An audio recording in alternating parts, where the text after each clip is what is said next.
Assalamualaikum warahmatullahi wabarakatuh. Innal hamdalillah nahmaduhu wa nasta'inuhu wa nastaghfiruh wa na'udzu billahi min shururi anfusina wa min sayyiati a'malina. May yahdihillahu fala mudilla lahu wa may yudlil fala hadiya lahu. Wa asyhadu an la ilaha illallah wahdahu la syarika lahu wa asyhadu anna Muhammadan 'abduhu wa rasuluh. Ya ayyuhalladzina amanu taqullaha haqqa tuqatih wa la tamutunna illa wa antum muslimun. Ya ayyuhan nasu taqu rabbakumul ladzi khalaqakum min nafsin wahidah wa khalaqa minha zawjaha wa batha minhuma rijalan katsiran wa nisaa'a wattaqullaha alladzi tasaaluna bihi wal arham innallaha kana 'alaikum raqiba. Ya ayyuhalladzina amanu taqullaha wa qulu qawlan sadida yuslih lakum a'malakum wa yaghfir lakum dhunubakum wa may yuti'illaha wa rasulahu faqad faza fawzan 'azima. Amma ba'd.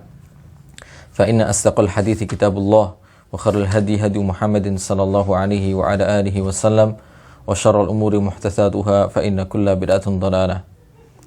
Fa fillah rahimani wa rahimakumullah, a'azzani Allah wa iyyakum. Alhamdulillah kita masih dipertemukan oleh Allah Subhanahu wa taala di dalam majelis ini, yaitu pembahasan kitab Manzilatus Sholati fil Islam, kedudukan salat di dalam Islam, yang ditulis oleh Syekh Dr. Sa'id Ibn Ali bin Wahab Al-Qahtani hafizallahu ta'ala. Dan kita pada pertemuan yang sebelumnya membahas beberapa poin dari khasaisus salati fil Islam, yaitu keistimewaan salat di dalam Islam. InsyaAllah ta'ala pada pagi hari ini akan kita lanjutkan poin ke-6 dari khasaisu as-salati fil Islam, yaitu keistimewaan salat dalam Islam. Yang keenam, ishtaratallahu laha akmalal ahwali. Mengapa kok kita katakan bahwasanya salat itu memiliki keistimewaan dalam Islam, kedudukan yang tinggi dalam Islam? Ya, apa buktinya? Ya, buktinya diantaranya adalah bahwasanya Allah mensyaratkan bagi orang yang ingin melaksanakan salat supaya berada dalam kondisi akmalal ahwal, yaitu kondisi yang sempurna. Ya, kondisi yang terbaik. Ya, dan kondisi yang terbaik yang dimaksud adalah minat taharah, suci.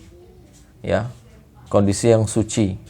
Wazinah bil libas, dan juga kondisi memakai perhiasan, maknanya adalah pakaian. Pakaian yang bagus. Ya, pakaian yang bagus yang dia miliki. Ya, jadi pakaian yang bagus yang dia miliki, atau pakaian yang menutupi aurat bila dia tidak memiliki pakaian yang bagus. Kemudian wastiqbalil qiblati mimma lam yashtarid fi ghairiha. Dan juga Allah Ta'ala mensyaratkan supaya orang yang salat ini menghadap kiblat. Menghadap kiblat, padahal kiblat ini tidak disyaratkan di dalam ibadah-ibadah yang lainnya. Maka ini menunjukkan bahwasanya salat adalah sesuatu yang penting. Untuk melaksanakannya ini ada syarat-syaratnya, ya, ada hal-hal yang harus dilakukan. Ya. Jadi yang pertama adalah taharah di antaranya, kemudian memakai pakaian karena menutup aurat ketika salat ini adalah syarat sahnya salat, ya, dan hendaknya, ya, yang disunnahkan adalah hendaknya memilih pakaian yang bagus. Memilih pakaian yang bagus, kemudian juga memakai wangi-wangian. Baik. Juga disyaratkan pula adalah menghadap kiblat. Jadi tidak sembarangan. Ya, salat ini menghadapnya tidak sembarangan. Ini menghadap kiblat, menghadap ke Baitullah di Ka'bah di Makkah sana. Ya, ini menunjukkan bahwasanya salat ini sesuatu yang sangat penting, ya, dan tidak bisa dikerjakan dengan sembarangan. Jadi salat memiliki kedudukan yang sangat besar di dalam Islam. Kemudian yang ketujuh, di antara keistimewaan salat adalah ustu'mila fiha jami'u a'dha'il insani. Ustu'mila fiha jami'u a'dha'il insani. Di dalam salat ini seluruh anggota badan manusia ini digunakan untuk pelaksanaan salat itu. Ya, minal qalbi. Ya, ini anggota badan yang paling dalam, yaitu hati. Hati digunakan untuk salat. Ya, jangan sampai kita salat ini hatinya tidak hadir. Ini berbahaya, ya. Ini tentunya, ya, sangat mempengaruhi pahala salat itu. Bahkan mungkin kita tidak mendapatkan apa-apa dari salat kita ketika hati kita tidak hadir. Lisan juga digunakan lisan juga digunakan ketika sholat tentunya, ya. Jangan cuma diam, maknanya tidak membaca bacaan. Wal jawarih juga anggota badan kita, ya, mulai dari kepala, kemudian telapak tangan, ya, kemudian pokoknya gerakan-gerakan sholat sebagaimana yang kita ketahui bersama, ini anggota badan kita semuanya turut andil.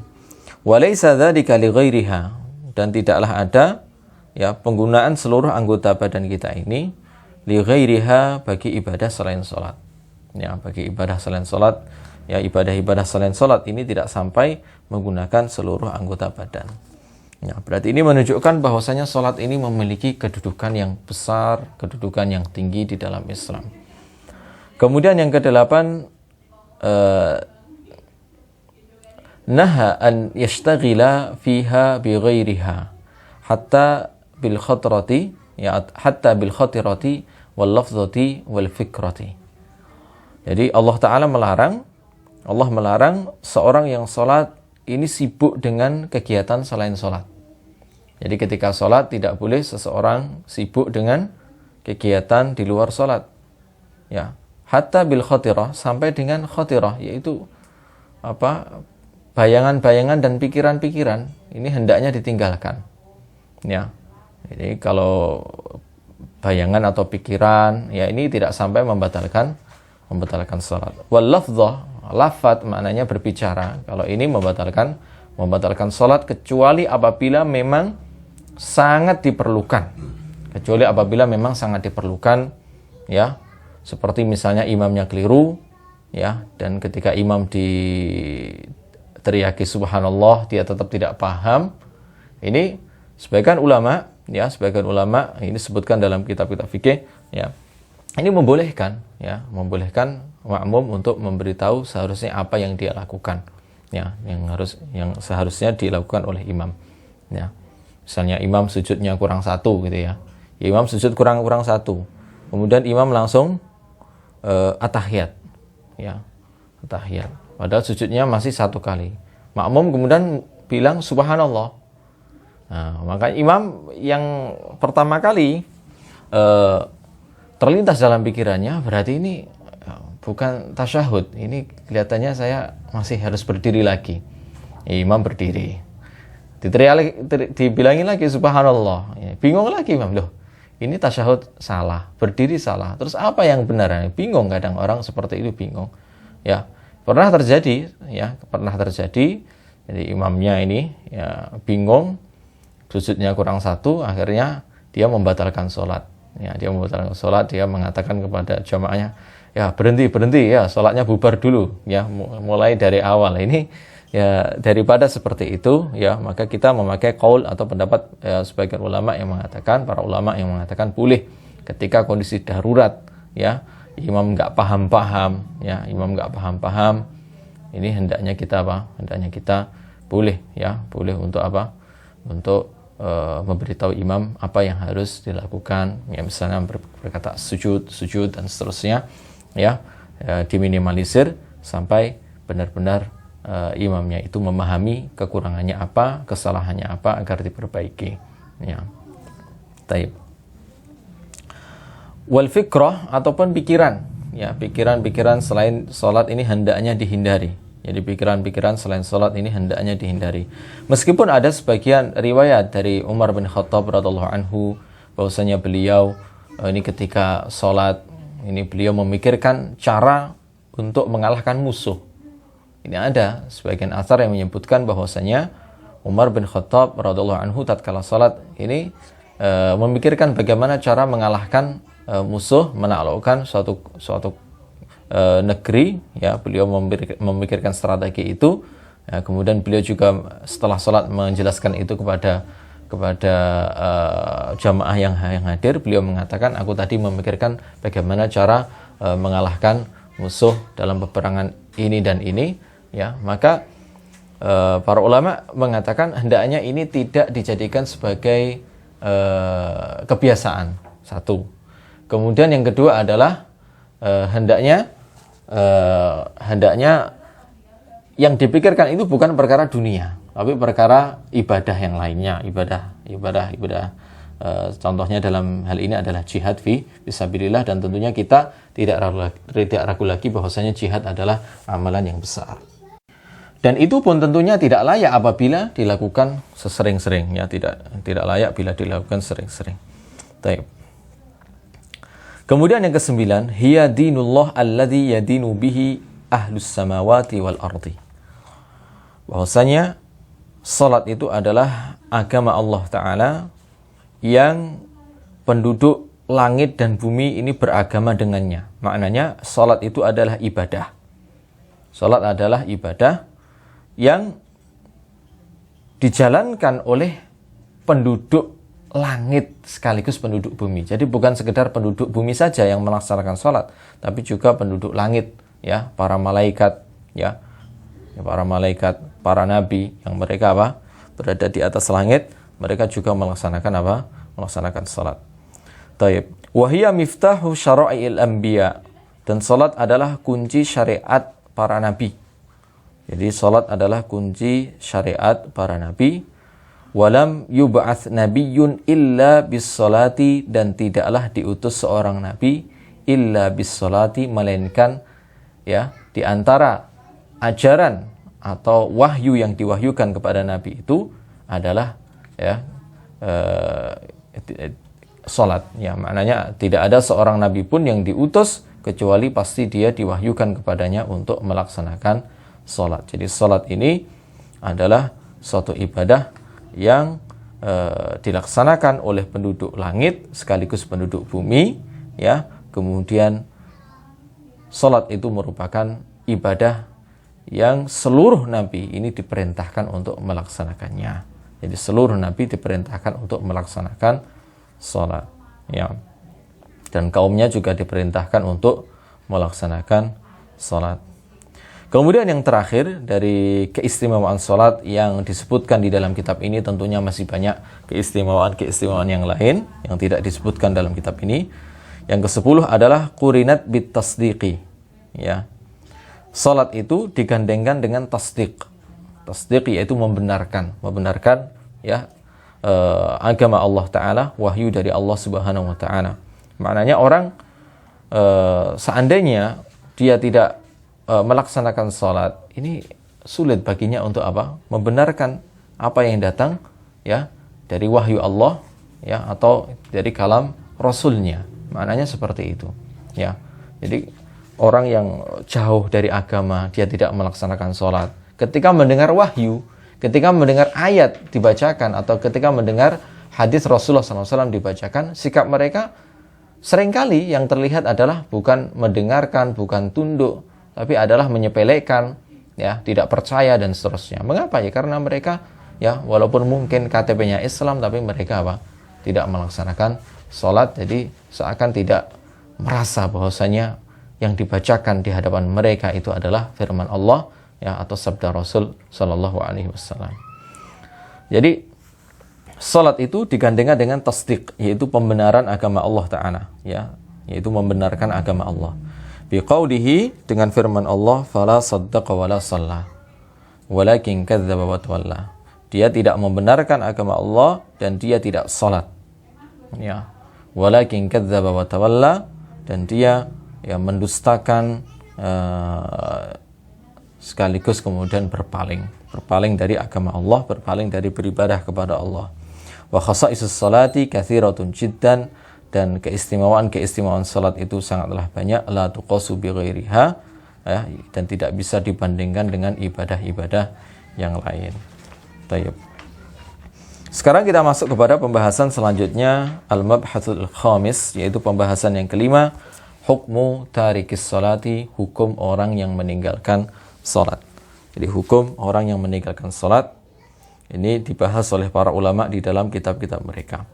Yang perlu kita jelaskan, ya, bahwasanya tentang orang yang meninggalkan salat ini ada khilaf di antara para ulama.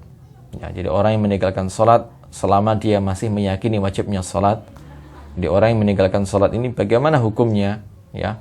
Maka di situ ada khilaf di antara para ulama, meskipun sebagian ulama menukilkan bahwasanya para sahabat telah ijma, sepakat, bahwasanya orang yang meninggalkan sholat secara keseluruhan, ya maknanya tidak sholat sama sekali, dia telah kafir, dia telah keluar dari Islam.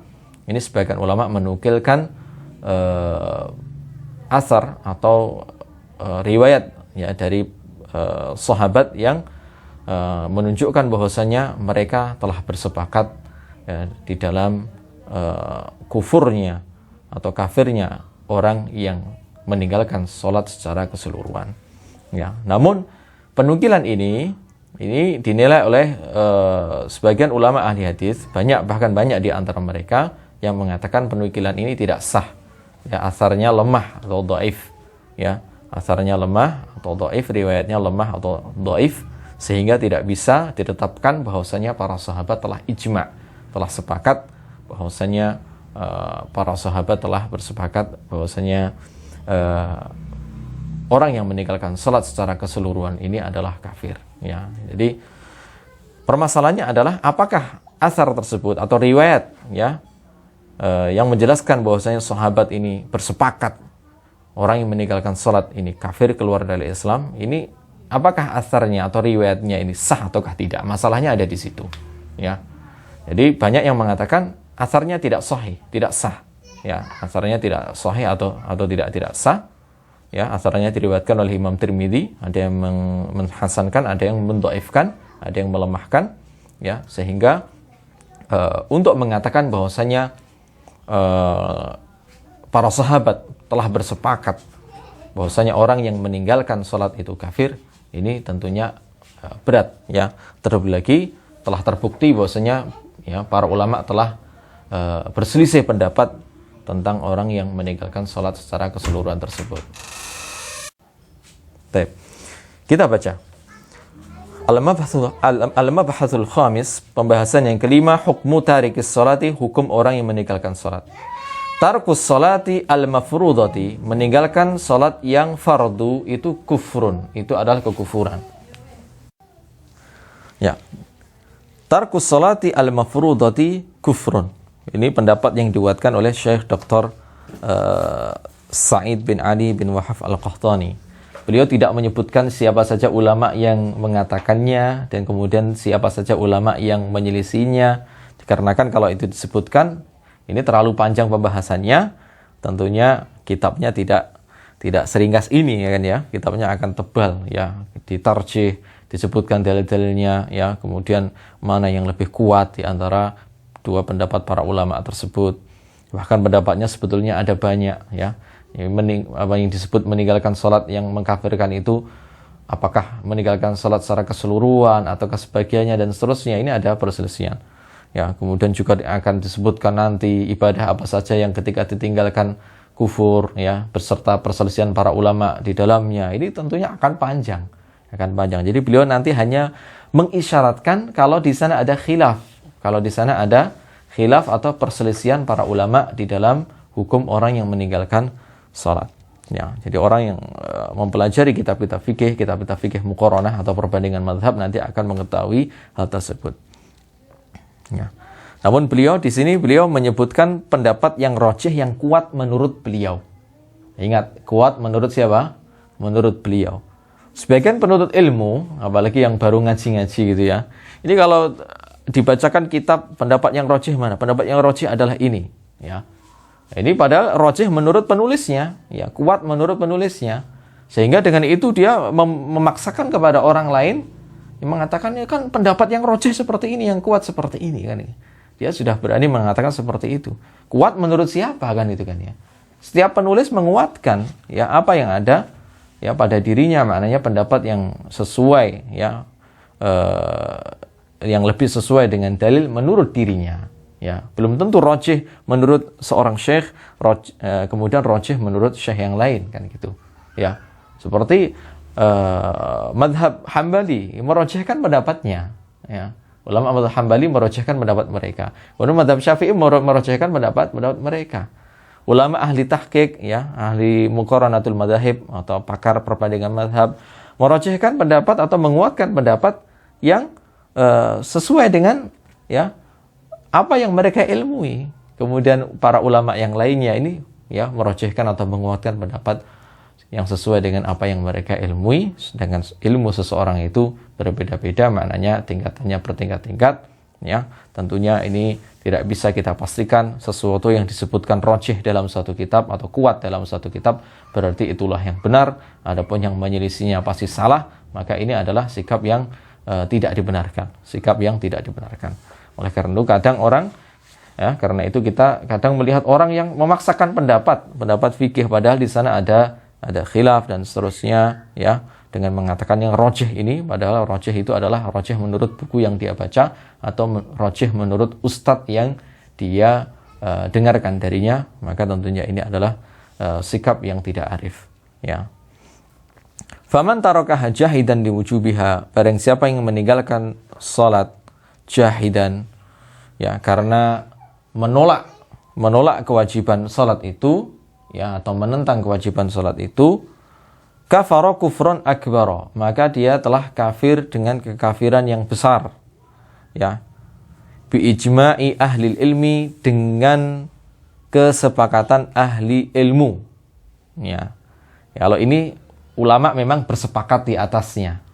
Saya katakan sekali lagi, ulama memang bersepakat siapapun yang mengingkari wajibnya sholat fardu, sholat 5 waktu, maka dia kafir berdasarkan kesepakatan para ulama. Walau sholla, meskipun dia sendiri juga sholat.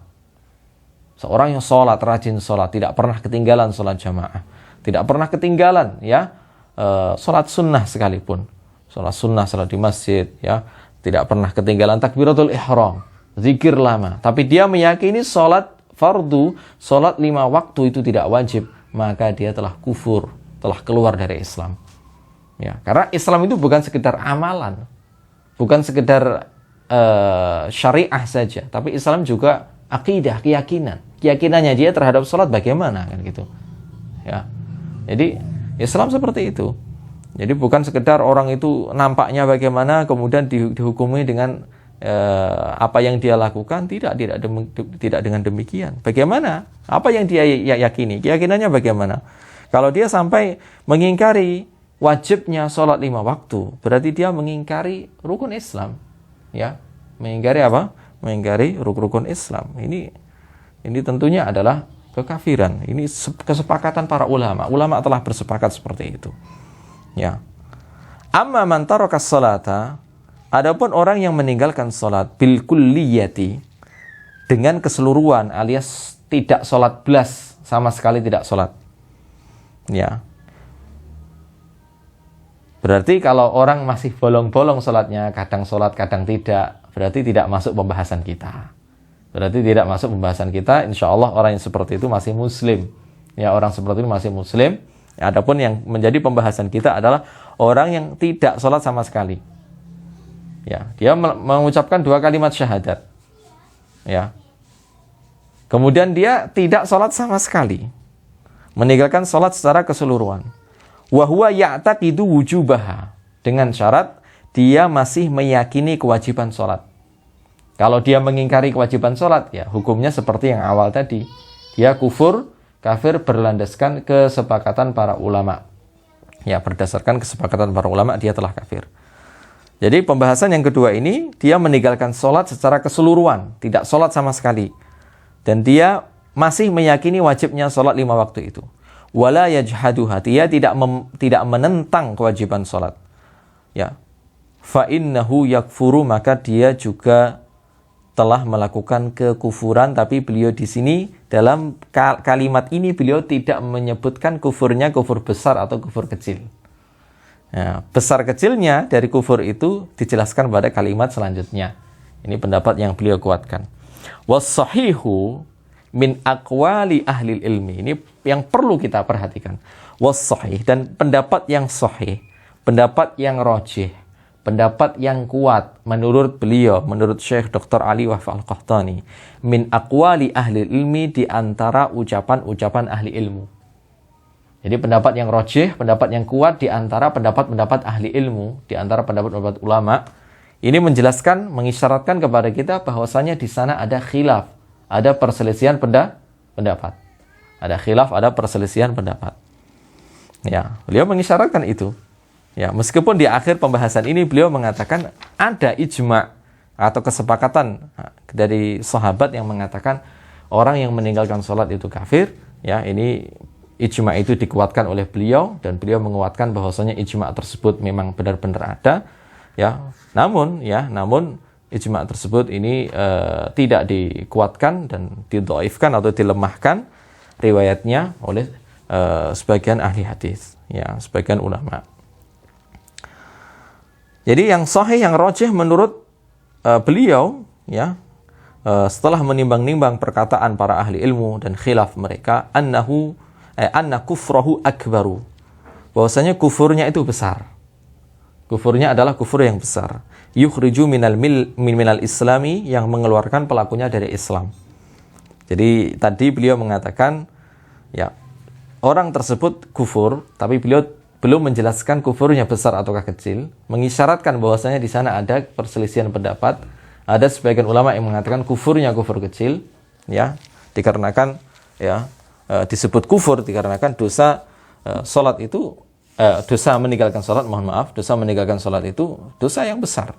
Bahkan Al-Imam Ibnu Qayyim Al-Jauzi rahimahullah taala di dalam kitab As-Shalah wa Hukmu Tarikiha, beliau menyebutkan bahwasanya orang yang meninggalkan sholat fardu secara sengaja, ini dosanya di sisi Allah Ta'ala lebih besar daripada dosa membunuh.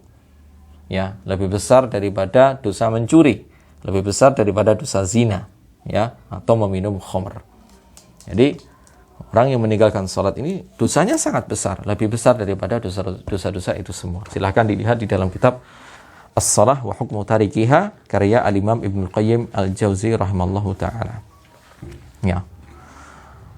Jadi, beliau di awalnya tadi mengatakan bahwasanya salat itu kufur, ya. Dan mengisyaratkan kalau di sana itu ada khilaf, apakah kufurnya itu kufur kecil ataukah kufur besar. Tapi namanya kufur, ini dosanya dosa apa? Dosa besar kan gitu kan ya. Ya, tayyib. Karena dosanya lebih besar bahkan dari zina sekalipun. Kemudian beliau pada kalimat selanjutnya menguatkan, ya, menguatkan bahwasanya kufurnya itu yang benar adalah kufur besar, bukan kufur kecil. Jadi kufur besar yang mengeluarkan pelakunya dari Islam. Li'adillatin katsiratin, ya, berdasarkan dalil yang banyak yang disebutkan oleh Syekh Dr. Ali Wahf Al-Qahtani ala sabilil ikhtisar, ya, akan beliau sebutkan secara ringkas mayati pada pembahasan berikut ini. Yang pertama mungkin kita akan membaca satu saja dalilnya, kemudian dalil-dalil yang selebihnya akan kita baca pada pertemuan mendatang. Yang pertama, qala Allah Ta'ala berfirman, yauma yukshafu an saqi wa yud'auna ila sujudi fala yastati'un. Jadi pada hari disingkap betis Allah Ta'ala disingkap, wa yud'auna ila sujud, dan orang-orang tersebut, ya, orang-orang munafik, orang-orang kafir, mereka diminta untuk sujud, fala yastati'un, maka mereka apa? Mereka tidak mampu untuk melakukannya. Khashi'atan absaruhum tarhaquhum dhillah, ya. Jadi pandangan mereka tertunduk dan mereka, ya, terhina, mereka terhina pada hari itu. Wa qad kanu yud'auna ila sujudi wa hum salimun. Dan mereka dahulu, ya, diminta ketika di dunia, diminta atau diperintahkan untuk melaksanakan sujud, untuk salat, wa hum salimun, padahal mereka dalam keadaan sehat, dalam keadaan longgar, tapi mereka tidak mau melakukannya. Kata beliau, wa hadza yadullu, ini menunjukkan ala anna tarikas shalah, bahwasanya orang yang meninggalkan salat itu ma'al kuffar wal munafiqin, bersama orang kafir dan orang munafik. Alladzina tabqa dhuhuruhum idza sajadal muslimun qa'imatan, yang dimana punggung mereka ini tetap berdiri, alias tetap apa? Tetap tidak bisa sujud ketika orang-orang muslim ini bisa melaksanakan apa? Sujud pada hari kiamat. Jadi mereka tetap tidak bisa apa? Sujud. Ya, walau kanu minal muslimin, ya. Dan seandainya mereka termasuk orang-orang muslim, la'udhina lahum bisujud, niscaya akan diizinkan bagi mereka untuk sujud, kama udhina lil muslimin, sebagaimana diizinkan bagi orang-orang muslim. Ini pendapat yang dikuatkan oleh Syekh Ali Wahab Al-Qahtani, meskipun tentang tafsir dari ayat ini ya, ini ada pembahasan yang lebih lanjut. Apakah masuk di antaranya orang-orang yang meninggalkan sholat, maknanya meninggalkan sholat meskipun hatinya itu masih meyakini kewajibannya dan seterusnya. Ini kan masih ada pembahasan lebih lanjut ya. Jadi menurut ulama yang mengatakan orang yang meninggalkan sholat ya, secara keseluruhan dengan syarat masih meyakini wajibnya sholat, orang tersebut tidaklah kafir. Mereka mengatakan ayat ini khusus bagi orang yang munafik dan orang-orang kafir ya. Dan memang ayat selanjutnya memang menjelaskan tentang kondisi apa? Orang kafir dan orang munafik di dunia. Waqad kanu yud'auna ila sujudi wa hum salimun. Mereka di dunia diperintahkan untuk sujud ya, padahal mereka masih sehat, masih longgar, mereka tidak mau melakukannya. Itu adalah ya apa yang dilakukan oleh orang-orang kafir dan orang-orang munafikin. Ya. Ya, itu adalah orang-orang munafikin dan orang-orang kafir. Ya. Kalaupun mereka berdiri melaksanakan sholat, mereka malas. Itu sifat orang-orang munafik. Jadi memang dari segi istidlal atau dari pendalilan ini para ulama terjadi khilaf atau perbedaan pendapat. Insyaallah taala akan kita baca kelanjutannya pada pertemuan mendatang. Subhanaka Allahumma bihamdika asyhadu an la ilaha illa anta astaghfiruka. Assalamualaikum warahmatullahi wabarakatuh.